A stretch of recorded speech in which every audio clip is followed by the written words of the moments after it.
किस्से कहानियों के इस एपिसोड में आपका स्वागत है।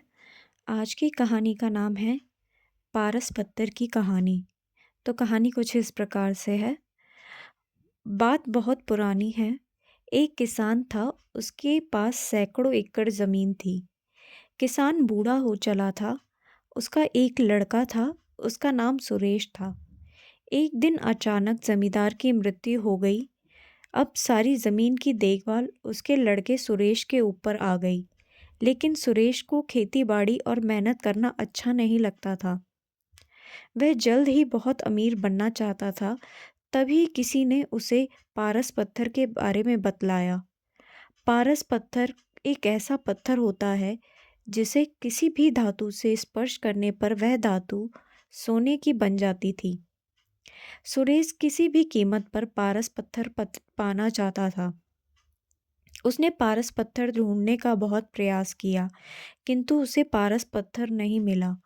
पारस पत्थर के लिए उसने कई लोगों से संपर्क किया, किंतु वह पारस पत्थर पाने में असफल रहा। आसपास के ठगों को पता चल गया कि सुरेश किसी भी कीमत पर पारस पत्थर पाना चाहता है।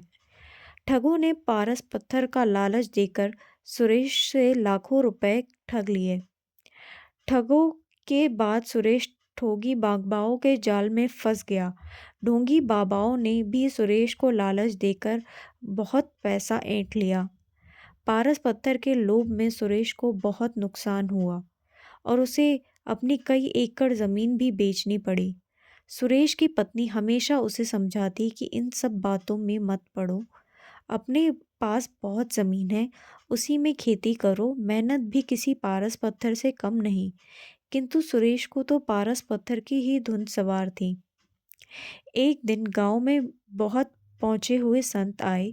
सभी ने उन्हें अपनी समस्या बतलाई। सुरेश भी अपनी पत्नी के साथ उनसे मिलने गया और उन्हें अपनी समस्या बतलाई। संत सुरेश की बातें सुनकर मुस्कुराए और बोले, मैं जैसा कहूँ वैसा ही करना, तो तुम्हें पारस पत्थर अवश्य मिलेगा। संत की बात सुनकर सुरेश बहुत खुश हुआ और संत से बोला, कृपया कर मुझे वह तरीका बतलाएं जिससे मुझे पारस पत्थर मिल जाए। संत बोले, तुम्हें केले के पेड़ की पत्तियों के नोक पर जमा सुबह की ओस की बूंदें एक बर्तन में एकत्र करना है, और जब तुम 5 लीटर ओस की बूंद एकत्रित कर लोगे तो मैं उसे अभिमंत्रित कर पारस पत्थर में बदल दूंगा। लेकिन याद रहे, ओस की बूंदें में तुम पानी मिलाकर धोखा देने का प्रयास करोगे तो तुम्हारी पूरी मेहनत पर पानी फिर जाएगा और ओस की बूंदें पारस पत्थर नहीं बन पाएंगी। यह काम बहुत कठिन था। सबसे पहले सुरेश ने अपनी कुछ जमीन पर केले के पेड़ लगाए। केले के पेड़ धीरे धीरे बढ़ रहे थे, किंतु इतने पेड़ों से वह ओस की सिर्फ कुछ ही बूंदें एकत्रित कर पा रहा था।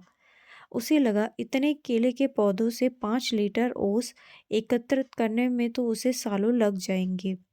उसने फिर कुछ केले के पौधे और लगाए। इस तरह करते करते उसने अपनी लगभग पूरी ज़मीन पर केले के पेड़ लगा लिए।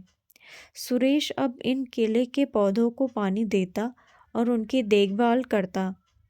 2 सालों की अथक मेहनत के बाद सुरेश 5 लीटर ओस की बूंदें एकत्रित कर पाया और अत्यधिक प्रसन्न होकर साधु महाराज के पास गया और उन्हें 5 लीटर ओस की बूंदों से भरा बर्तन देते हुए बोला, साधु महाराज, आपकी आज्ञा अनुसार मैंने साल की 2 साल की अथक मेहनत के बाद ये 5 लीटर ओस की बूंदें एकत्रित की है। कृपया अब इन्हें पारस पत्थर में बदल दीजिए। साधु महाराज बोले साधु महाराज बोले, सुरेश, तुम्हारी मेहनत सराहनीय है। तुम्हें तुम्हारी मेहनत का फल अवश्य मिलेगा। कल जब तुम आओगे तो अपनी पत्नी को भी साथ लाना। सुरेश खुश होकर अपने घर चला गया और पत्नी को सारी बात बतलाई।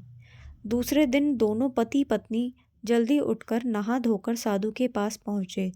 साधु ने सुरेश को देखकर कहा, सुरेश, मैंने ओस की बूंदों को पारस पत्थर में बदलने के बहुत प्रयास किया, किंतु मैं उन्हें पारस पत्थर में नहीं बदल सका। यह सुनकर सुरेश बहुत उदास हुआ और साधु से बोला, आपके कहे अनुसार मैंने 2 साल अथक मेहनत करके 5 लीटर ओस की बूंदें एकत्रित की, किंतु मेरी मेहनत बेकार गई। आपने भी दूसरों लोगों की तरह मुझसे झूठ बोला। सुरेश की बात सुनकर साधु बोला, बेटा, मेहनत कभी भी बेकार नहीं जाती। तुम्हारी पत्नी के हाथ में जो पोटरी है उसे खोलो। सुरेश ने उसकी पत्नी के हाथ में रखी पोटरी खोली तो देखकर दंग रह गया। उसमें सोने चांदी के आभूषण और कीमती रत्न थे। साधु बोले, सुरेश, यह तुम्हारी मेहनत का फल है, जो किसी पारस पत्थर से कम नहीं है। सुरेश ने कहा, यह मेरी मेहनत का फल कैसे हुआ? साधु बोले, तुमने 2 साल से मेहनत करके जो केले के पौधे लगाए थे, 2 साल से उनमें फल भी लग रहे हैं, किंतु तुम्हारा पूरा ध्यान पारस पत्थर और ओस की बूंदों पर था और तुमने फलों पर ध्यान ही नहीं दिया। किंतु तुम्हारी पत्नी इन फलों को बाजार भिजवा दिया करती थी और ये सारे आभूषण और रत्न फलों की बिक्री से आए पैसे को बेचकर खरीदे गए हैं।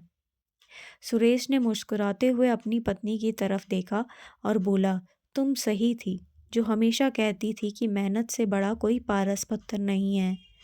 सुरेश साधु की तरफ हाथ जोड़कर बोला, आपने मेरी आंखें खोल दी।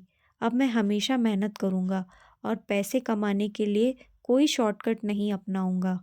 सुरेश अब खूब मेहनत करने लगा और अपनी मेहनत से समाज में खोया हुआ रुतबा फिर से प्राप्त कर लिया। तो इस कहानी से हमें ये शिक्षा मिलती है कि मेहनत से कुछ भी पाया जा सकता है। तो आपको ये कहानी कैसी लगी मुझे ज़रूर बताइए। आप कमेंट कर सकते हैं और अगर आपको ये वीडियो अच्छी लगी है तो मेरे चैनल को सब्सक्राइब ज़रूर करें, इस वीडियो को लाइक ज़रूर करें और ये अपने दोस्तों और परिवार वालों को ये कहानी शेयर ज़रूर करें। धन्यवाद।